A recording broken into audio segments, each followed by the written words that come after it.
তো গাইজ আজকে ছিল সুপ্রিয়ার বার্থডে। তো আগে দিয়ে ভিডিওটা বানাতে পারলি নাই, কারণ অনেক কিছু কাম ছিল, ব্যাপার ছিল।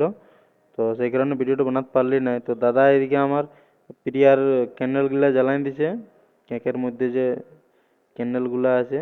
আর এদিকে কালাই সিটমে সিটমে যাচ্ছে ওইদিকে সুপ্রিয়ার মামা, আর থমকুটার রকম দিল নাই এক্ষুনে।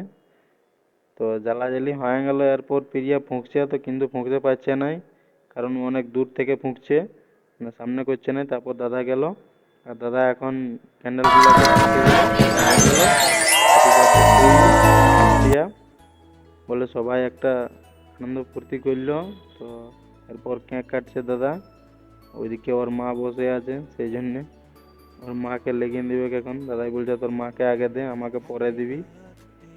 তো দাদা কাটিয়ে দিল, আর এদিকে সুপ্রিয়া গেল ওর মাকে দিতে লাই, ওই ধারে বসে আছে।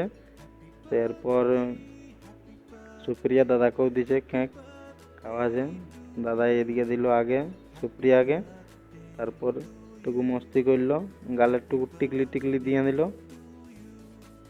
দেখছো কত খুশি আজকে সুপ্রিয়া, অনেক খুশি আছে। আর এদিকে আমরা একটা জিনিস ভুলিয়ে নেই রে, যেটা কি ফটকাটা ফুটাতে লাই, তো দাদা পরে দিল ফুটাই। আর এদিকে প্রিয়ার মা এখন